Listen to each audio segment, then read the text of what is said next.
A kardod által ismered meg a szeretetet.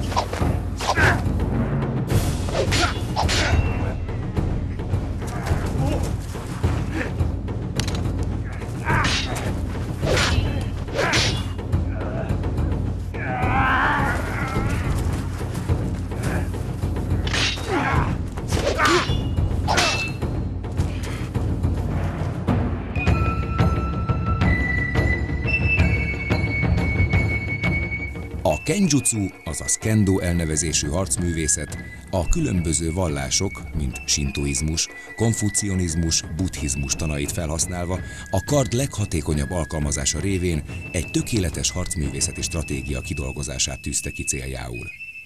A japán középkornak nevezett történelmi korszak zűrzavaros és folytonos háborúskodásokkal teli időszak volt, amelyben a busik szinte állandóan harcban álltak egymással. Az akkori bujutsu, azaz harcművészet nagyon sokszínű volt. A busik nem csak egyetlen harcművészeti formát ismertek. Az ii szerepét, melynek technikájának tökéletesítésében sokáig versengtek, a lőfegyverek helyett inkább a kard használata váltotta fel. A csata japán felfogás szerint ugyanis többet jelent puszta öldöklésnél. Küzdeni csak odaadó gyakorlással elsajátított technikák alkalmazása révén, halálfélelem nélkül, a tiszta küzdelem szabályait betartva lehet. A kard szerepe ezért értékelődött fel olyan nagyon a japán harcművészetben. A harc a szamurájok számára egyfajta esztétikai értéket is képviselt. A szamurájok önfeláldozó harcosok, akik nem ismerték a félelmet, a becsület és a hűség mintaképei voltak, és egyben tovább is örökítették az ősi japán hagyományokat. A harcosok rendje közel 700 évig uralkodott Japánban. A kendo tehát a legősibb japán hagyományokra épül, mivel a szamurájok már a 10. századtól az ősi Japánt és annak kultúráját jelképezik.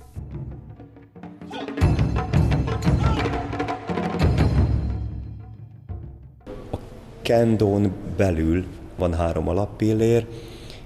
Egyrészt a versenyzés, mint mindennapi sporttevékenység, családias együttlétet, a közösségben való együttmunkálkodást jelenti, illetve az életmódot, amitől egy kicsit többek leszünk, amit haza tudunk vinni, ami pozitívan befolyásolja az edzésen, illetve a közösségen kívüli életünket is.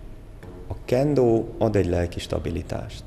A küzdelem az megedzi az embert, és a koncentráció képességre, illetve a készenlétre, a bármikor készenlétben állásra neveli ösztönösen.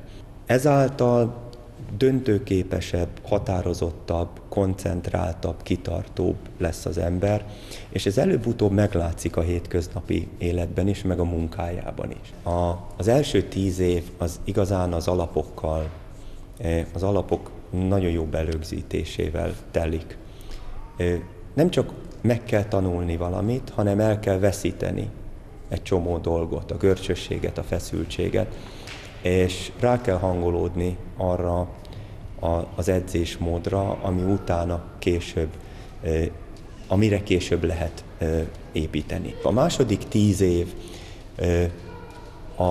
a technikák, a helyzetek, a készenlét, a koncentráció képességnek a fejlesztésével, és a harmadik 10 év lesz már inkább egy kicsit szellemibb, amikor az erő, nem fizikai, hanem a lelki erő, a nyomás, az ellenfél olvasása, ezek a lelki síkok kerülnek előtérbe.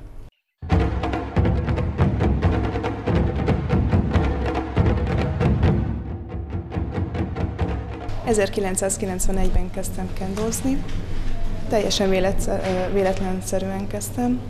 A barátnőim elvittek egy jazz balett tanfolyamra, és ebben a sportcsarnokban ott volt a kendo edzés is. És innentől kezdve nem jazz balettre kezdtem eljárni, hanem kendo edzésre.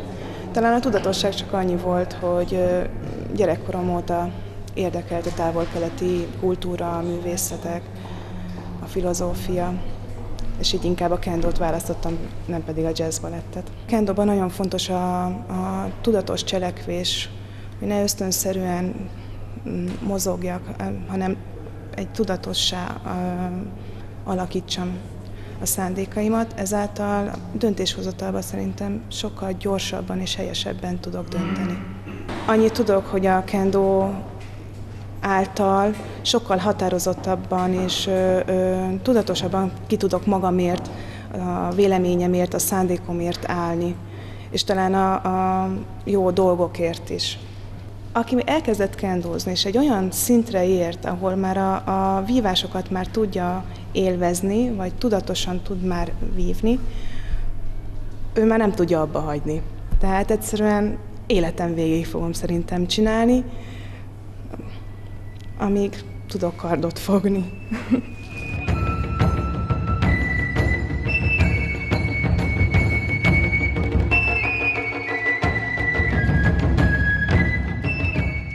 Én 1983-ban kezdtem el kendózni, ami így önmagában talán nem annyira érdekes, de azért hozzáfűzöm, hogy annak idején én voltam az egyike azoknak, akik Magyarországon elkezdtünk ezzel a japán vívással foglalkozni, és azok közül már talán csak én vagyok egyedül még mindig, aki gyakorolja ezt a sportot. A kezdet az onnan fakadt, hogy ülő munkát végző ember lévén kerestem valamiféle sportos elfoglaltságot. Nagyon nagy ajándéknak tartom azt ebben a vívásban, hogy az állandó tanulás lehetőségét adja. Tehát mindig lehet újat tanulni minden egyes edzésen, és ahogyan az ember halad a korral, és változnak bizonyos testi és egyéb adottságai, ezeket tudja más dolgokkal pótolni, helyettesíteni, és megtanul másféleképpen reagálni bizonyos szituációkra. A munkám nekem olyan, hogy állandóan bizonyos problémákat meg kell vitatnom munkatársaimmal, olyan kollégákkal, akik nekünk dolgoznak, tehát külső munkatársak, belső munkatársak. A napi konfliktuskezelés az mindennapos dolog az én hivatásomban, és hát itt mindig meg kell teremteni azt a lehetőséget, hogy úgy tudjak valamilyen feladatot megoldani, hogy a másik ezt el tudja fogadni. Ez szellemi sport, tehát itt aggyal elég sok mindent meg lehet oldani azért. Nekem az volt a szerencsém, hogy akik tanítottak és tanítanak a mai napig, azokra én föl tudok nézni, akár hány évvel fiatalabbak is esetleg nálam, mert olyan tudásbirtokosai, ami mindenképpen tiszteletre méltó dolog, és megtanítják az embert ezek a tudásukkal, ezek a tanárok arra, hogy vannak dolgok, amik előtt meg kell hajolni az életben, és tudomásul kell venni. Itt egy ősi tradícióról van szó, amit hogyha nem követünk szigorúan az eredeti mérce szerint, akkor el fog torzulni, és valami más lesz belőle, ami lehet jó dolog, de akkor az már nem kendó lesz, hanem valami egyéb. Mi meg a kendót szeretjük.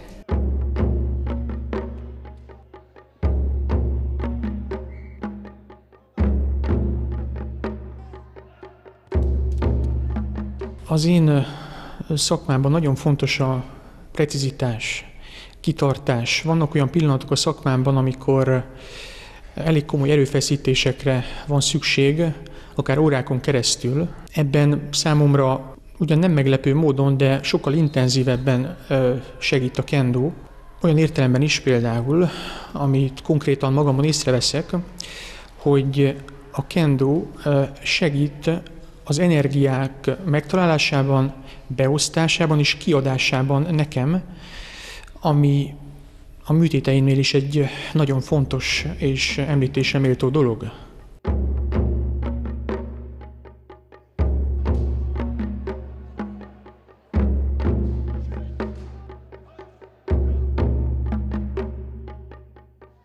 Szerintem a vívás nagyon sok mindent ad az embernek, mert magát a testet és a lelket kapcsolja össze, és egyfajta koncentráció képességet is fejleszt, és szerintem nyitottá teszi az embert. Tehát egy olyan probléma megoldó készséget fejleszt ki, amit a mindennapokban is tudunk használni, mert olyan helyzetek elé állít, amiben amúgy nem kerülnénk bele.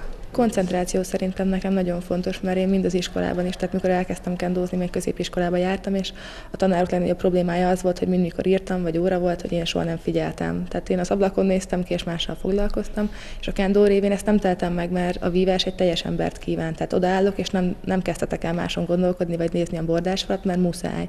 És így mindig egyre több és több időt tudok koncentrálni, és ezt szerintem a későbbi tanulmányaimban is tudom használni. Mikor én elkezdtem kendózni, akkor tehát volt a mester ugye az edzőm, és az egy olyan nagyon sok segítséget nyújtott, mikor tanácsot kaptam, vagy bármi, és úgy gondolom, hogy például edzéseken is minden vívás mást ad és mást nyújt, és például amikor a mesterrel vívok, akkor érzem azt a határvonalat, amit én már nem tudok túllépni, és mégis egy újabb feladatot kapok, amit meg kell oldanom, és ezzel minden egyes vívás, minden egyes edzés a határémat és a kitartásomat kitolja, és ezzel így tudok fejlődni. És szerintem nagyon fontos az is, hogy mindenkinek legyen egy olyan mester, akiben tényleg megbízik, és elfogadja 100%-osan a tanácsát. Mert sok mester van, sok tanár, fogalmazunk így, aki mond valamit, és mégsem érzem magaménak. És a saját mesteremtől ugye pedig a tanácsot megkapom, elfogadom, és nem jut eszembe megkérdőjelezni, és ez szerintem nagyon fontos, és építheti a kendónkat. Szerintem az egész kendó, ugyebár Magyarországon azt hiszem nem olyan sokan űzik. Úgy gondolom, hogy egy kedves, jókedélyű társaság, és ez az, ami elsőként is meg is fogott engem, és bármilyen programba elmegyünk, vagy edzőtáborozunk, utazunk, versenyre megyünk, mindig jó hangulat van, és ez szerintem nagyon fontos abban is, hogy például egy átdolgozott nap után a felnőtteknek, vagy nekem iskola után, ha lemegyek, nem egy olyan társaság fogad, akikkel nem szívesen töltök együtt időt, és az edzésért megyünk le, ez így van, de nagyon fontos szerintem az is, hogy milyen háttér áll mögött.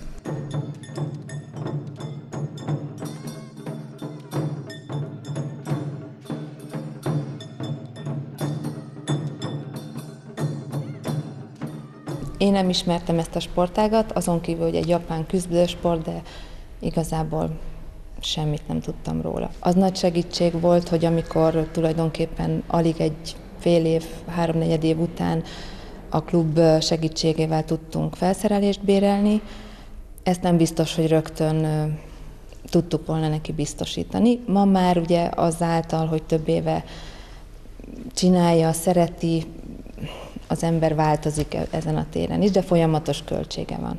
Igazából egy nagyon szimpatikus és kedves társaság. Azt gondolom, hogy a klub életen kívül is tartanak baráti kapcsolatot, és ami információ eljut hozzám, segítik is egymást a sporton kívüli életben is.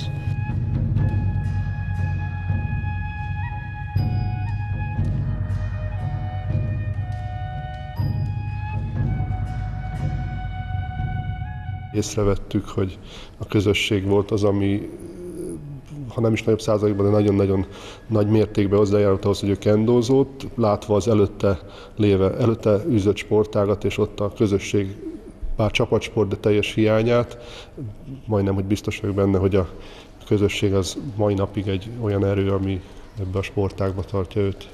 Jó véleményünk van a hazai kendósokról, mivel hogy elég sok versenyre elmegyünk, érdekel minket, mivel foglalkozik, ezért nagyon sok kendóst megismertünk, az biztos, hogy nagyon összetartó közösség. Mint minden távol-keleti sport, azt gondolom, hogy hasonló a kendó is egy közösségteremtő, közösség összetartó csapat.